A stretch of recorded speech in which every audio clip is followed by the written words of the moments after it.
The bus stop shimmered in the midday heat, a narrow strip of shade barely holding back the sun, when a small voice cut through the hum of traffic and routine and struck a nerve so deep it felt like a memory waking up.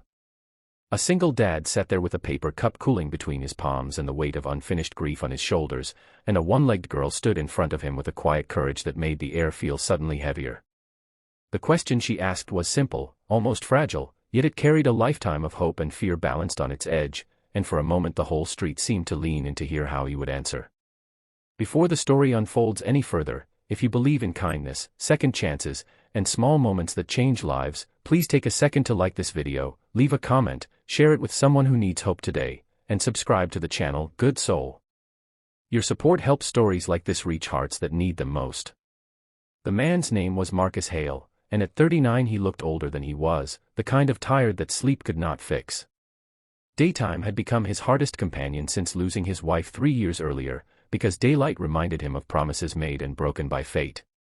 He worked mornings at a hardware store and spent afternoons waiting for his son Jonah to finish school, always choosing the same bus stop bench because it faced a small park where children laughed, reminding him that life still moved forward even when his own heart felt stuck in place.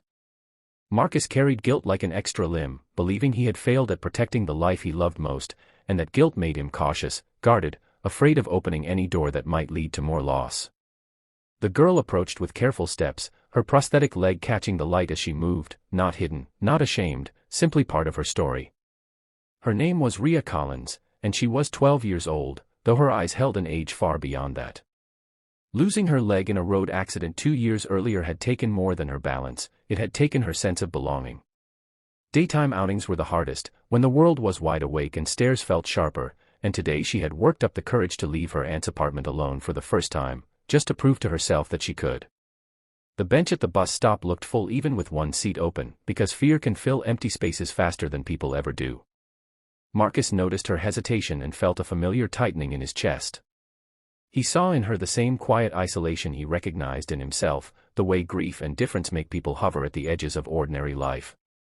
His first instinct was to retreat into silence, to keep his world small and predictable, but something about the girl's steady gaze stirred a memory of his son learning to walk, of scraped knees and the simple bravery of trying again. The challenge he faced in that moment was not about sharing a bench, it was about choosing whether to remain closed off or allow himself to be part of someone else's fragile courage. When Marcus responded, he did so not with words but with action, shifting his weight and moving his bag aside, creating space as if it were the most natural thing in the world. The relief that washed over Rhea's face arrived like sunlight after a storm, and as she sat, tears spilled freely, not from sadness but from the overwhelming release of being accepted without explanation. The bus stop returned to its normal rhythm, cars passing, birds calling from the park, yet something profound had settled between them, an understanding that did not need to be spoken aloud. They sat together in companionable silence, the kind that heals rather than isolates. Marcus felt a warmth he had not known in years, a gentle reminder that being present for someone else did not diminish his love for those he had lost. Rhea felt her spine straighten, her confidence rooting itself deeper into the ground, because one adult had treated her difference as ordinary, even welcome. Daylight softened around them, no longer harsh, no longer exposing, but kind. As the bus approached, Marcus realized that this small act had shifted something inside him. He was still a single dad with worries and scars, but he was also a man capable of offering safety in a world that often withholds it. Rhea stood with steadier balance than before, carrying with her a moment she would remember on harder days, proof that strangers could be gentle and that she did not have to shrink to fit into life. If this story touched your heart even a little, please take a moment now to like, share, and engage with this video on Good Soul. Your interaction tells us these stories matter and help spread kindness further than we ever could alone. Just before the end, we have a special request for you. Please comment below with a word, a symbol, or a short thought about a moment when someone's small kindness changed your day. The bus doors closed, the bench emptied, and the street returned to its usual pace, but the change lingered, invisible yet powerful.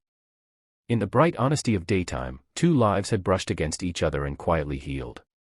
Sometimes the most powerful answers are not spoken at all, and sometimes a simple invitation to sit can give someone the courage to stand a little taller for the rest of their life.